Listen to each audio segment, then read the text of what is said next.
you stand face to face with one of those alien demons, staring into its singular eye as it looks down on you. And at this point, you might think, it's over. You're done. You're cooked. Put me out of my misery, but not for you. Hello, and welcome to What to Do After Aliens Murder Your Family and Ravage Your Homeworld. This video is going to give you some practical advice on what can you do if you find yourself in that very situation. So let's dive right in here. Demonic alien cyclopses from deep space have shown up in your neck of the woods, and regardless of whether you're a Tier 1 or Tier 2 civilization, they totally outmatch you. So yeah, there's no meeting them head on with force. It's just not gonna happen. It's inescapable. And so survival is going to be a complex situation for you and, well, the rest of humanity. Now, your first thought might be, well, get the hell off planet. Well, that's the problem. You're not even on your home planet at the time. You're actually a member of the Space Corps, stationed on a battle cruiser in the middle of space, fending off this alien invasion on all fronts. You see, you're part of a multi-planetary civilization. So, of course, you have to do your part.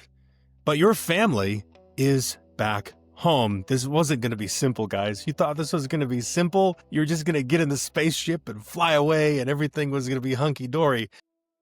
No, it's not. So the first thing you actually have to do in order to save your family is get the heck off of the ship you're already on. Luckily for you, shuttles have been faster than light capable for like 1,000 years plus. Like, it's no big deal, really. All you have to do is hijack one out of the docking bay. Obviously get it to safety. You don't want to perform an FTL jump in the middle of a docking bay. You don't want to kill your crew. You have nothing against them. You just want to save your family. So, you know, being a member of the crew, you know at least the basics about piloting a shuttle. Although you're not a pilot yourself, you got this. You got this. So after making a run for it and flying out of the docking bay, of course you're going to be pursued by fighter pilots. Your captain is even going to give you a few choice words over the comm, but you're going to ignore all that because, well, the world is about to come to an end and you want to save your wife and kids. So you charge up a jump and boom, in a flash, you have traveled several light years back to your home world. Right? So now everything's great. You might think, all right, we made it back. I can pick up my wife and kids. I can get them off the planet. Like, plan A can now be executed, right? I can do that. Hold on a minute. Before you can do that, you have to now navigate a war zone in orbit around your home planet. That's right. Those aliens have come for you, your entire homeworld, and they've brought an overwhelming invasion force. It's not going to be possible for you to do anything about that, obviously. But you have to somehow navigate and survive this battlefield. Thankfully for you, you have your wits about you. You know what you're doing. You pilot and steer away from the battle as best as you can. And since you're not a combat vessel, you for the most part go ignored as you do that. You push your way through, make it to the upper atmosphere, and now start the 8-minute-long descent to the surface below. Now, hopefully you were paying attention in exogeography when you were studying the geography of your home world and other planets in your system, but you need to find your way home, and if you've never flown before, that's not an easy thing to do. Hopefully at this stage you do manage to survive. I really hope you will. But let's say you do. Let's say you're able to identify the landmarks that will point you in the direction of home. Your family lives out in the country, which may make it a little bit harder to find, but thankfully it's going to be safer as these aliens have already started to touch down on your planet, focusing primarily on large population centers. So Being away from large cities is a good thing. Imagine that. So you land your shuttle in the front yard of your family's farmhouse. There's a tree there that your grandmother planted when she was a child. The orange tiled roof stands out to you among the green landscape, and you're able to safely make a landing there in the grass. Now, this farmhouse has been in your family for several generations, and your wife and kids live there with your dad. Now, Pops is a salt-of-the-earth kind of guy.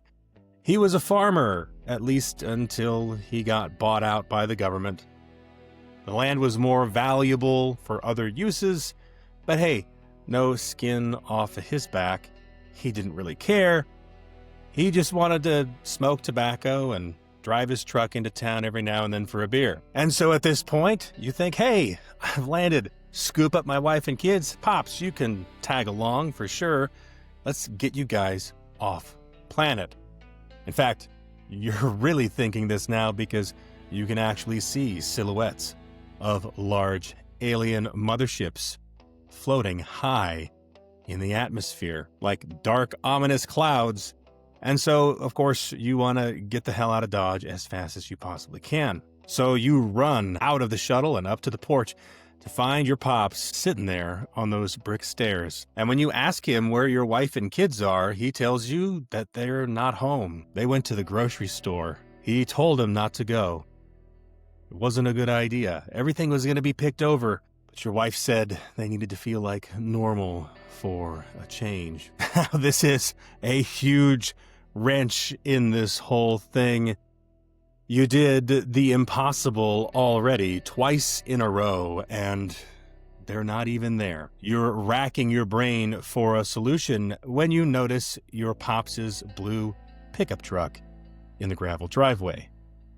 You demand the keys, and he tosses them to you, and you hop in that truck and hightail it out of there, spitting gravel as you turn on to the county highway. It's not that far of a drive into town. There's only one grocery store. Like I said, you live out in the country. You're not near any major cities, so traffic is actually not too bad, especially heading into town, a small town. And when you get there, though, it is absolute chaos. Nobody's really obeying traffic laws. Cars are parked everywhere, some of them on fire. People are running in and out of that local grocery store, trying to take whatever they can. They're ransacking it. At this point, it's kind of understandable, though. It's the end of the world, literally, and people are doing whatever they can just to survive. You don't see your wife and kids anywhere outside the store, so of course you run up and go inside and you shout for them and holler. Before you enter, you notice that it's getting really, really dark, unnaturally dark for the middle of the day. Something is blocking out the sun. After hollering for your wife and kids for a while, you finally find them huddled in a corner, trying to stay safe as everybody around them is looting. Mission accomplished, right? You found them. Let's get to the truck. Let's get out of here. Daddy's going to keep you safe. So you do exactly that. You get your family in that truck. You don't pay attention to anybody or care as you back out of your haphazard parking job, and you hightail it out of town and head back to the farmhouse. Your wife, of course, has no idea why you're there. Your wife, of course, is totally surprised to see you. You haven't been planetside in quite a while, since your infant daughter was born, and she wasn't expecting you home anytime soon.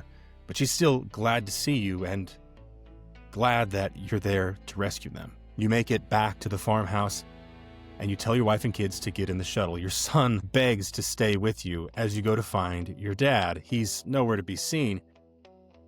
But you tell him, no, go with mommy, get in the shuttle, I'll be right back. You shout for your Pops. You can't find him anywhere. You go inside the house. He's not in the kitchen. He's not in the living room or the dining room. You walk into his bedroom, and he's not in there either. But there's a large window on the back wall that lets you see into the backyard. Pops always wore blue jeans or overalls, and a white t-shirt.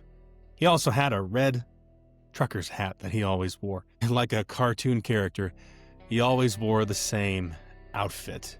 If it ain't broke, don't fix it. That was one of his mottos. So, of course, he was going to wear the same thing every day. And out there in the grass, you see him. You see him in the middle of the yard. You also see him over by the swing set that you played on as a kid. And you also see him over by the picnic table. And you also see him over by the fire pit. Your mind races, trying to understand what's happened while you've been gone. You just know that it's too late. For Pops, at least. They're here. You run out of the farmhouse to the shuttle, shouting at your wife and kids that they need to go. They need to hurry as fast as they can. But something stops you in your tracks. From inside of that dark shuttle, you see an ominous green glow. An eerie bioluminescence. Not something that's generated by technology, but something organic. Dancing around like the will-o-wisp. You can hear it from inside the shuttle. It was probably in there when you pulled up in the truck and dropped your family off, and their fate is the same as Pop's. You stand face to face with one of those alien demons, staring into its singular eye as it looks down on you. And at this point, you might think, it's over. You're done. You're cooked. Put me out of my misery, but not for you. That would be too easy. You see, you survived up until this point, and you're a pretty hardy specimen, so killing you is not the best option. No, there are other purposes for you. You have been chosen. So, all in all, what can we take from this situation? What are you to do when aliens murder your family and ravage your homeworld? Probably not much you could have done in the first place. And if you had died, maybe you would have had some peace. But you will survive. You will be taken, abducted, transformed, metamorphosed into a new twisted creation, half human, half alien, half parasite. It's too many halves, but it doesn't make sense anyway. You're not going to be yourself anymore. You are a tool now for your new masters. Twisted creation that they're going to experiment on. After all, the roaches are going to scatter. And your alien overlords don't want to have to take up the task of hunting every last survivor down. That's what you're for now. That's your job. The problem with all of this is that while you're kind of mind-controlled to some extent, and definitely controlled and manipulated, you still have your memories. You're still you in there. And you're still going to have to live with the fact that you could have done something differently. What could you have done differently, though? If you found this story engaging, I have good news for you. It's a book, and you can actually read it for free. It's titled Jotnar, Blood and Iron, and this is just one part of that story. There's a link on the channel and in the description to my Patreon, which is free, by the way, and you can read there. If you'd like to become a free member to my Patreon, I release new chapters weekly. If you found this information at all useful on surviving an alien apocalypse, subscribe to the channel as we will be releasing future videos of this kind. Thank you for watching.